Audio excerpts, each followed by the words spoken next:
Hi, you're listening to The Sociology Show, a podcast about absolutely anything to do with the wonderful world of sociology. Whether you're a teacher, a lecturer, a student, or just taking a passing interest, this podcast will look at a range of issues from social class, ethnicity, gender, sexuality, religion, crime, education, and anything else that sociology has to offer. My name is Matthew Wilkin, and each episode I will speak to someone working in the field of sociology and let them explain all about their own interests, their research, and their experiences. So, put your earphones in, turn the volume up, and let's be sociology geeks together, eh? Hello and welcome to The Sociology Show. This podcast is sponsored by Collins, high-quality student books, teacher guides, and unbeatable value revision for GCSE and A-level sociology. Sociology Show listeners can get 25% off Collins sociology resources until the end of December 2021, including the new book, How to Be a Sociologist, an inspiring introduction to studying sociology at A-level and university. If you're interested in taking up the offer, simply head to collins.co.uk/sociology show and enter the code sociology show at the checkout. Terms and conditions apply. The Sociology Show podcast is also brought to you in association with Tutor2U Sociology, the exam performance specialists for A-level and GCSE sociology students and teachers. And so you can visit their website, which is tutor2u.net/sociology. And there you can pick up revision guides, flashcards, revision videos, and everything else that you need for your A-level or GCSE sociology needs. And so my guest for this episode is Dr. Christopher R. Matthews. Chris teaches at Nottingham Trent University, and he's recently released a book called Doing Immersive Research Volume 1, Using Social Science to Understand the Human World. And for Chris, his real importance is how you actually do research, to be immersed, as he says, to actually get involved. And so I really enjoyed this interview. And so without further ado, let's go over to the interview with Dr. Christopher R. Matthews. So Christopher, thank you very much for joining me on the Sociology Show podcast. No worries, my pleasure. I'm glad we could figure it out. Yeah, I know it's been a bit of an effort to get you on the show for us both to match up our times, but I'm really delighted to have you on. No sweat, I'm looking forward to it. Great. So I always ask people to start by telling us a little bit about who you are and what you do, if you don't mind. Okay, well, I'm Christopher R. Matthews. As we just said, in the kind of pre-show, I have to use that full name because it allows my research to be highlighted and searchable. I guess I'm a sociologist by training. I don't really use that term anymore. I tend to think of myself now as a social scientist for a variety of reasons. My background was in sociology of sport, specifically boxing. And more recently, I guess I work more on epistemology, ontology, and thinking a bit more deeply about research methods. That seems to be where my focus has gone. I currently work at Nottingham Trent University teaching sports students to try and think more deeply about the world of sport, usually using kind of social science and sociology as the main tool for that. So I teach a lot about violence, gender issues, racism, drug use. In some respect, all the kind of like cool, also dangerous, damaging things in sport, basically. Now, I always ask people of this recently in terms of why that area of interest. I'm guessing you're a sportsman yourself.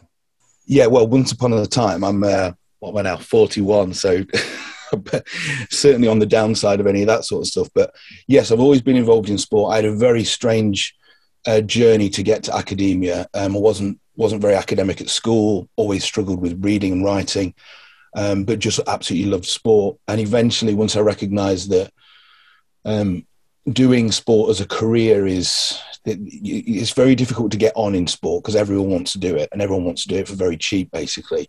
So I went and retrained.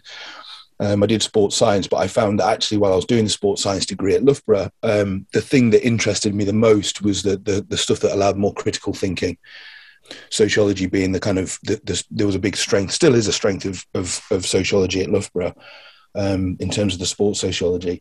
And it also gave me the chance to think more deeply about some of the philosophical ideas that I quite liked as well. So that was my intro to getting into that area.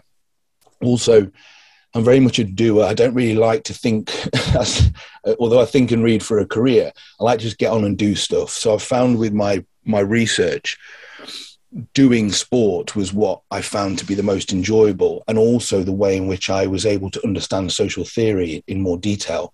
I really struggled during my PhD to actually grasp what I was doing. I certainly wasn't at the level I was supposed to be by the end of the first year. I remember my supervisor telling me in quite distinct terms.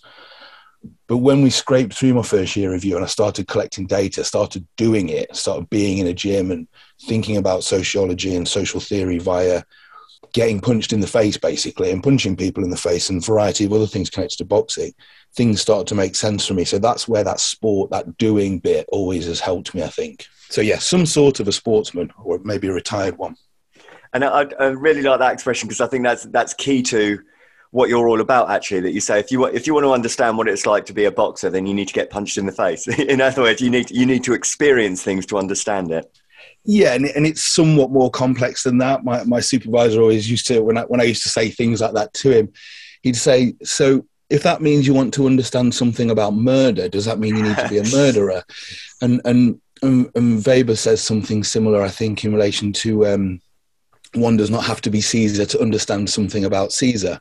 So there is an element of kind of a challenge to that. But yes, the baseline is, to me, if you really want to understand what it's like to punch people and get punched, then a good start point is to punch people and get punched. That is, it seems very self-evident, doesn't it? But when I talk about this in my book, which we might talk about, or in research settings, I talk about this in relation to intimate familiarity, that kind of process of really getting to know something, someone, behaviors, etc. And just getting to know things from that kind of doing, from the knowing how people tick because you're kind of with them and you spend so much time with them. Again, yeah, you're right. That's the kind of stuff that I always do. I have to be careful because I'm so convinced that this is the best way to understand the world. I have to pull that back a little bit because obviously not everyone can do the sort of research I can do. Not every project requires it or needs it. And some projects need a more detached and a much bigger, wider sample. But I'm convinced that my work and the things that I'm interested in require, or at least I enjoy, maybe might be another way of thinking about it, the doing, the being there, the living it, etc. So would it be fair to say that you're quite influenced by the symbolic interactionists? I know in your book you talk about the likes of Bloomer and Cooley.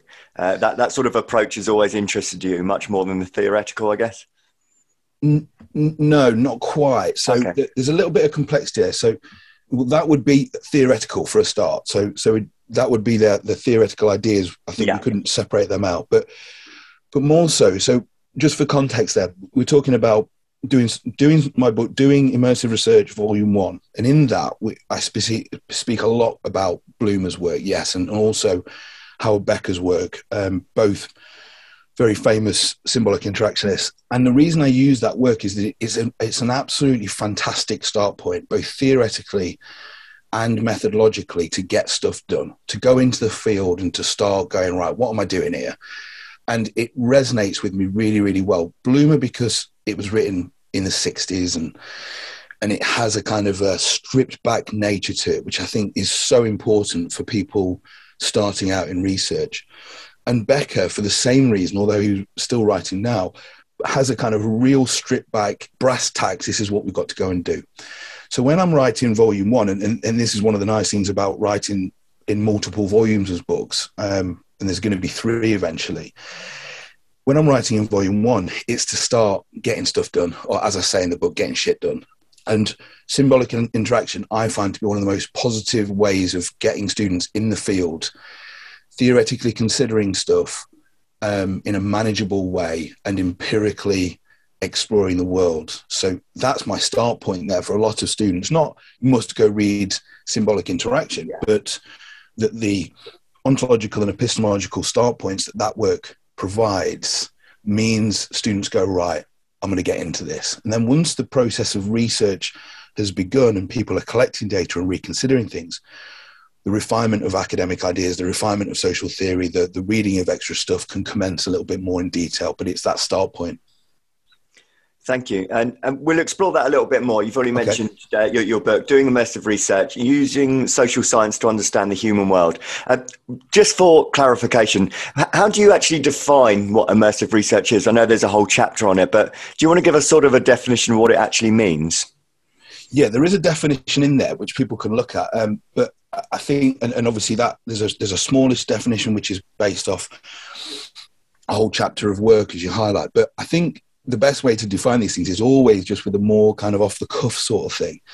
And the reason why I like intimate familiarity, two very simple words: intimate, to intimately know someone. And we, when I talk to my students about this, I have to draw them away from like sexual relationships. Okay, I'm not talking about that. I'm just talking about knowing someone intimately. That process we all have in our lives. Some of us are more lucky to have intimate relationships with others, but we all have someone in our lives that we can know in that regard. So it's just a perfect example to say to people, who are the people that you know intimately? Who are those people? And do you know how they think? Do you know something about how they feel? Can you watch them and think, that person's thinking this?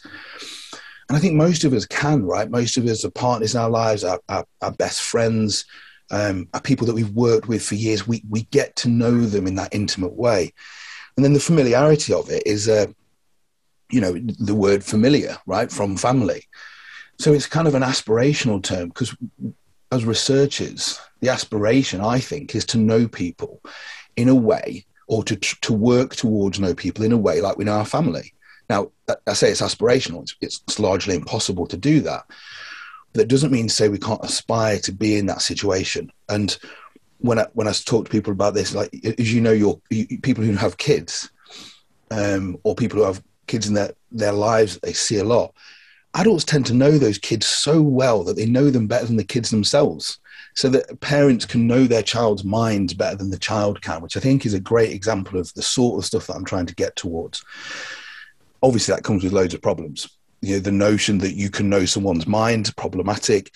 The notion that you can speak for those people is problematic. And I explore some of these issues in the book where I talk about the problems with this sort of stuff. But I think that's the best way to think about it, is spending time with people, deep time, long time, talking, feeling, experiencing, so that you build up some sort of intimate familiarity with them. And I think that instead of getting into a lot of the science, that's a really good way of starting with it. I was getting, as you were saying it, I was thinking, is there a distinction between what you call immersive research and ethnography? Do you think there is a distinction there? Yes. Well, it depends, obviously. I think there is not. If I hadn't have thought there was, I would have just said ethnography. Yeah.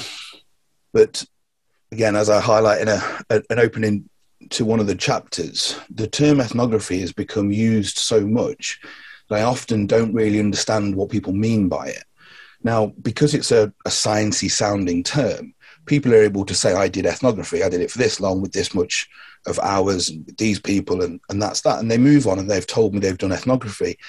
And I still wonder, were you intimately familiar with these people? Did you immerse yourself in that space? Now, immersion means something, right? In a simple sense, if I'm going to go into water, to be immersed in it does not mean getting my ankles wet. It means I'm probably going to get my head dunked, and I might even stay in there for quite a while. So it means if I say immersion, you don't think to yourself, oh, Chris went into a gym 5 times and, just hung around for a bit and repeated that. Chris went in and properly went in, and people knew him and he knew them and he spent time with them. And that for me is the kind of the central feature. Therefore, I value that term more than ethnography, because for me, as I say, it's been used in a way which I think removes it from that actual element. So the more I was thinking about the terminology, the more I was struggling with ethnography, because I was reading ethnographic work and I was thinking, yeah, that's literally ethnography, but it's not immersive. The more I kept thinking that, the more I thought, well, as far as I'm concerned, my work is immersive first and ethnographic second. So I'm going to start using that term because I think it's more valuable.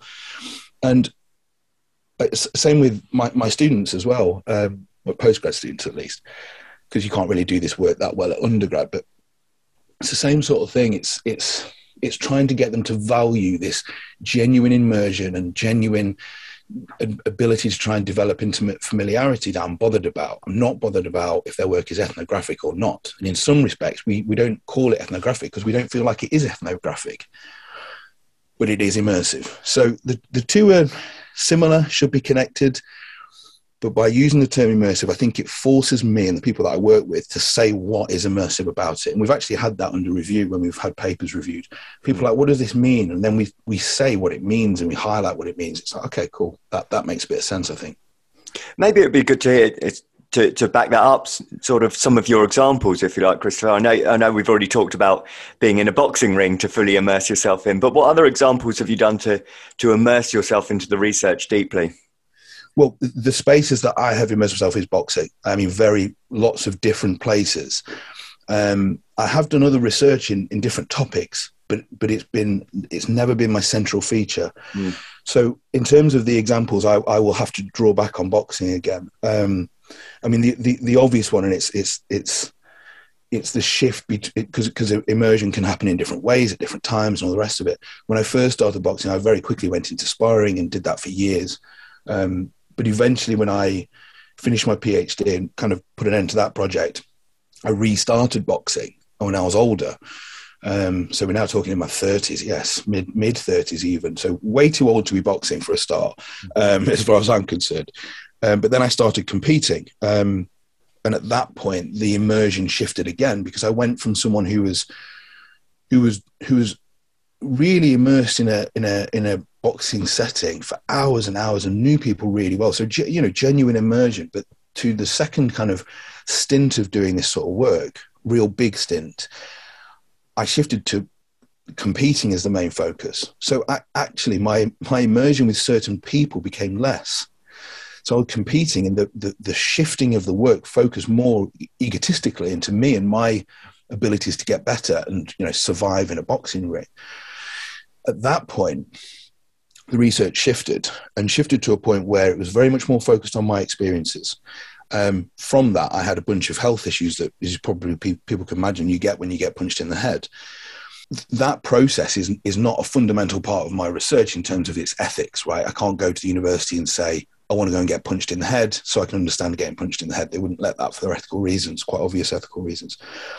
But the byproduct of it was by being immersed in that space, by being so involved in wanting to compete, and competing also was the most enjoyable thing I've ever done in my life, was competing and training for competition in boxing.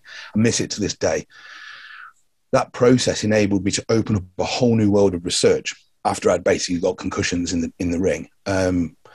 And being able to explore that with people and discuss my own personal problems with it brought forth a completely different data set, which I didn't have access to before. So going that other stage of sorry, I was going to say deeper, but it's not necessarily deeper. It's a different sort of immersion that enabled me to get into a whole new world of stuff with people, and produced at that time, I think it was it was last year, beginning of last year, this was published, a paper on concussion, which I think at the time was my best piece of work.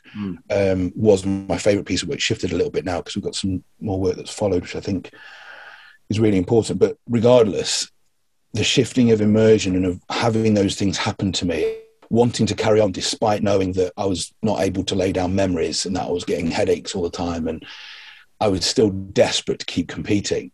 That was an incredible experience to be able to hear myself say those things. I want to compete despite what this is doing to my brain. That was a great thing for me to kind of experience, because it opened up a whole new world for me to explore with participants. I'm just thinking of the practicality of that, because obviously when you're in the boxing ring, your focus must 100% be the boxing. So how did you record your feelings and your emotions? Did you do it straight after, the following day? I'm really interested how you did that. Yeah, it's a great question as well, isn't it? Fundamentally, you are, one of the best bits about boxing is it's such a, you have to be present. There's no checking your Twitter when you're boxing. Yeah. There's no thinking about anything else. There's a guy who's trying to take your head off and you're trying to take his head off. It's slightly more nuanced than that, obviously, because it's, a lot of this is sparring and we're actually looking after each other, but still that immediacy of the experience is fantastic. So we could get into kind of quite deep ontological and epistemological issues around reflections even being possible upon that, because the reflections have to be retrospective. As you're highlighting, I have to step out of the ring. I can't be in a ring with trying to punch someone and go, "Ooh, how do I feel about this moment of trying to be punched?" Now, there are elements of that, and I reflect on. I remember having a thought at the time of what I think we could probably describe as at least a concussion symptom. I got a big grey shape that appeared in my peripheral vision, which moved. As I moved my head, it moved with me. And I remember saying to myself at that time, "Oh, that's concussion then." And I remember thinking, "Oh, remember that." And also thinking, "Shit, I need to carry on here because I'm going to get punched again." So I guess to answer the question, it has to be retrospective, fundamentally. And if you try and do it as quickly as possible, that's usually better, right? But these things are so dramatic and they're so personal and they're so visceral that the experiences stay with you quite well. Yes, it's always retrospective. Yes, it's always problematic because of memories, and especially when you're getting punched in the head, right? But yes, the answer is I always had, after I figured out that I couldn't really use a notebook because people thought I was a journalist, I'd be okay to get my phone out though. So just after sparring, I'd take my gloves off and I'd put some notes in. And the notes were usually more objective than descriptive. Yeah. This many rounds, this person, this time, this coach was watching, so that I could remember the specifics of the details. And then afterwards, the more poetic ways of understanding it, because that's what you need for this sort of stuff. You know, with subjective, like flowery language is needed. It really is, to be able to grasp what these experiences are like. They'd come, I think, afterwards, and their, you know, retrospective, often emotional reflections on this experience. You know, like the excitement of it, the tension of it, the fear of it, the joy of landing a punch on someone. Those sort of reflections, they always stayed with me quite well as far as I could see, and I wrote them down often in the evening or the next day. The Sociology Show podcast relies on the kind contributions of sponsorship and donations. If you enjoy the show, then you can help with the hosting costs by donating as little as £5 on the GoFundMe page. Simply visit uk.gofundme.com and search for The Sociology Show. If you can donate, then you will be sent a Sociology Show pen as a small thank you for your continued support of the show. Did you ever go back and look at what you put and you can't remember doing it? Do you know what I mean? The excitement, the adrenaline of what you were typing at the time. No. Because again, I'd look back at my phone and it would be, you know, somewhat objective. It'd be like, okay, there's the details of that, yeah. And I'd remember. And then the next day, I'd be able to write things. I mean, years later, yes, when I go back, all these things merge. But there's such a consistency to the story that I experienced of, like I've said, joy and happiness at doing it, and expressiveness and camaraderie and all this stuff, that as soon as I start reading them, I recognize it. And then when something actually is a little bit different, like, you know, a bad session or where someone was bullying in the ring or something, that stands out, and I usually remember them. Does that make sense? So the very normal stuff, it's like the same, it's almost a stream of conscious memory. It's like, yeah, another one of those sessions. Yeah, I remember feeling like that. And I may not remember the perfect example, but I remember the broad things. Because you've already mentioned it briefly that there may be some issues with it, and actually one of your chapters is about some problems with immersive research. I mean, it sounds the best way to do research to me, but what are some of the potential issues with it? Well, let's start off with the kind of obvious stuff of the time that's involved. Yeah. Right. I mean, I've been doing this for over a decade. This is basically 15 years now.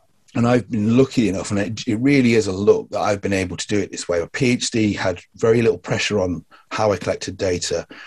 Moving through my career, I've had very little pressure on how I collect data. You know, I've had very little success in funding. Therefore, I've not had to go and do a project that's led by responding to funders and responding to the need of stakeholders. I've done what I wanted to do. Now, the best way for me to go and collect data is to go and do something that I love, because I just spend hours and hours and hours in a boxing gym, and I'd be happy doing it. Fundamentally, that's work. It goes down as data that's collected for projects, but I absolutely loved it. So I had no issue there. So the time constraints are very limiting for many people. And that's where we lead to what I call snapshot methods, right?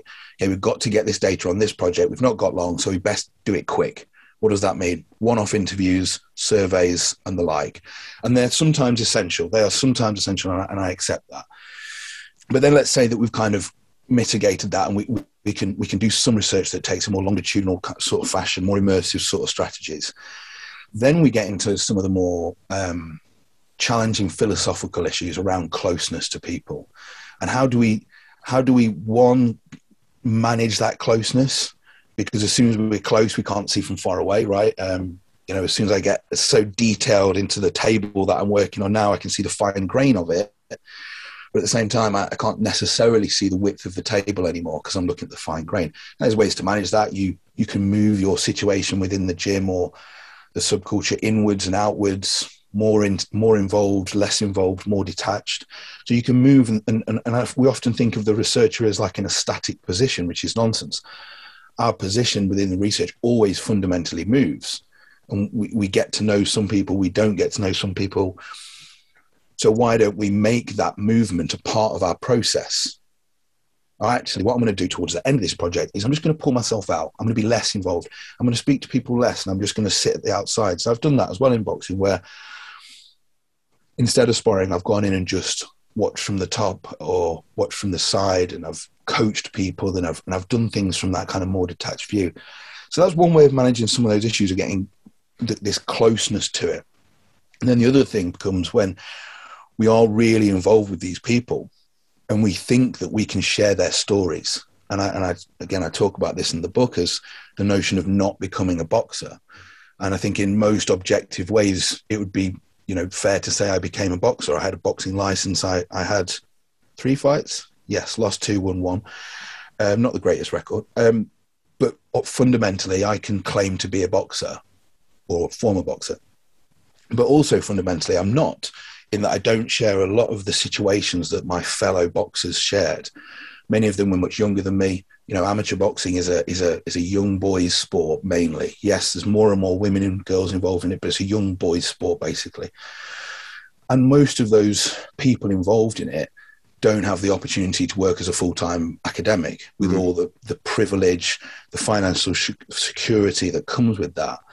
So their experience of boxing can be very, very different to mine. For example, I can pull myself out of boxing, and did pull myself out of boxing at any point when I felt like I needed to. And that's it. No one's like, oh, you're not a boxer anymore, because I never was a boxer. I was always an academic who did research on boxing. So what that means is that we can find ourselves in a situation where we feel so involved with these people that I am a boxer, that I know them, and that I start to tell their story as if it's my story. And that's a real issue with this sort of work. The closer you get, the more, yes, you do understand, but at the same time, the more risky it can become, the more the chance of missing their story and mistaking it for your own, I think, can become increasingly, the chance can become increasingly high, and it becomes increasingly problematic when people don't reflect on that process. The closer you can get, the more associated problems can come with that closeness as well. And is that the next step, Christopher? Because you mentioned this is volume 1 and you're going to write volume 2 and 3. Is that the next step, to immerse yourself in other people's experiences, or where are you going from here? No. So in effect, when I had the contract for this book, I think in 2012 when I finished my PhD. And I looked back when I went to finish it last year. I looked back at the proposal, and it was all about the research, the findings, the data, etc. And this book has very little of that. Where there's discussions of the boxing, it's for to demonstrate problem strengths of doing research. It's a methods book, basically. I'd go further. It's actually an ontology and epistemology book. I just don't want to call it that because it would put people off. So I talk about it as doing immersive research, which is exactly what it's about. But it's the doing of and the setting up of the research is volume 1. What good social science looks like. The second volume is the data, is this is what I actually did. So Number 1 is go do this. Number 2 is I did this. And then number 3 is going to be the complexity of all of that process. And basically come back and say, I said this in the first one and I did this in the second. Here's the problems with that and the tension between the two. So the first book is very much about getting going and research, get thinking deeply, yes, thinking philosophically about research and doing very good social science, but also doing it and starting the process. Number 2 is my process of it. And there's a lot of theoretical complexities that come on top of the relatively simple argument that I made in the first volume. So I do a lot of work on trying to understand what the emotions are. And I use a lot of Nick Crossley's work on intersubjectivity to try and figure out some quite fundamental theoretical ideas, which I really don't touch on in the first book. So the second book, I think, is far less of a wide appeal, very much more people who are interested in social theory and I guess sport will be into it. Whereas the first book is a general text, which I think was quite important for me to do, because if I had put all the detail that I want to put in the second volume into the first, it would have put so many people off. Yeah. The first book is not a sociology book. It's a research methods book that sociologists, psychologists, anthropologists, political scientists can all use. The second book will be more definitively about social theory and a bit of data, well, a lot of data, but that kind of more empirical, theoretical discussions in the second one. And I know this is a dangerous question. Any time frames in terms of when those volumes 2 and 3 will be out? I know you should never ask academics about. No, of course you can ask. I fundamentally disregard almost all deadlines. Yes. I'm very lucky to be able to work that way. But I'm almost certain I will do a book a year now for the next 3 years. That's my kind of, I've organized my work so that I can do that. So this will be almost certainly next year. I'd love it to be a year after the first one, but the great thing about this is that I'm able to stop and do loads of reading. I've done so much reading this summer. It's been fantastic. And I've learned so much, and it's really useful. It's really made me kind of very confident that the next book is going to be really useful, but it's also knocked it back. And my idea of March, I mean, when I think of that, I'm like, there's just no way. But then I look back and I know that this time last year, I had hardly any work done on the first volume, and it just all came together over winter, largely because of lockdown. I don't have kids, so my lockdown was actually brilliant. I don't like to tell people that too much, but I just got on with writing this book, basically. So anyway, yes, aiming for March, probably will not get it for the next one, and then the next one will be a year after that. So, and then another one that follows as well will be the year after that, hopefully. That's my plan. Brilliant. Thank you. And do you want to do a little bit of plugging, Chris? Let people know where they can get the book, and also if they want to find out more about your work. Yeah, that'd be excellent. So the main place to go is immersiveresearch.co.uk. So on there's a book page where people can find out about the book. There's a thoughts and ideas section, which has got loads and loads, I guess you'd call them podcasts, interviews with people, and a bunch of resources about doing research, academic writing, academic reading, and a bunch of other things. And connected to that, maybe by the time this is out, it's on the verge. I've got a membership site launching where I've got another bunch of content that I've been recording over the summer. That'll be free to access. And there's loads and loads of stuff about doing research on there, and access to my doing social science virtual labs, which are a monthly kind of session that I do where a bunch of people who are interested in this sort of work get together with me, and we talk through academic ideas. I might present some stuff about how to do interviews. That was the last one. And then we have some question answers. So if anyone wants to kind of be involved in that sort of stuff, then join up for that. There's a mailing list. There's the membership site soon. And all the information about the book there is on there. It's all, the book is self-published, so it's all through that site. And that's explained there as well. And that's probably quite interesting for some people as well, if they're interested in understanding that self-publishing process. I've found it to be fantastic. And there's videos up on the website about that as well. Great. And your Twitter handle at Dr. C.R. Matthews, if people want to follow you there. Is that, yes. If you're happy for me to give that out. Yeah, please do. Yeah, that's basically where I seem to have the best ability to reach people, which is somewhat problematic. I don't know how you feel about that, but I feel tied into Twitter, and I don't like that. That's one of the reasons why I've got my own website where I host all my research and sell my own book. Is it's mine and I control it. I hate these what I call parasitic websites where a lot of academics host their work, but it's another person's website. I struggle with that, and Twitter feels a bit like that to me. Yeah. Have you got access to other social media stuff for your podcast, or is it mainly Twitter? It mainly goes through Twitter, but obviously we've got independent. I've got a few different hosting sites, and it goes through Apple Podcasts, and it goes through Spotify and so on as well. It works quite well, but I probably have a love-hate relationship with Twitter. Actually, Yeah, I moan about it, and then I spend a lot of time on it. So me too. We have to find balance, don't we, with Twitter? I've come to realise how important it is. Yes, but that we have to manage it, and we have to not. I don't want to complain about it. I just want to do something about it. So if there's stuff that I don't like, I mute it. If I'm on it too much, I don't go on it, and then it all sorts itself out. That's my way of dealing with it, anyway. Brilliant. Well, thank you so much for your time today, Christopher. I really, really appreciate it. And thank you for being very patient in terms of being able to find a slot where we could actually do this. So I really do appreciate your time. Thank you very much. Appreciate the opportunity. The Sociology Show podcast relies on the kind contributions of sponsorship and donations. If you enjoy the show, then you can help with the hosting costs by donating as little as £5 on the GoFundMe page. Simply visit uk.gofundme.com and search for The Sociology Show. If you can donate, then you will be sent a Sociology Show pen as a small thank you for your continued support of the show.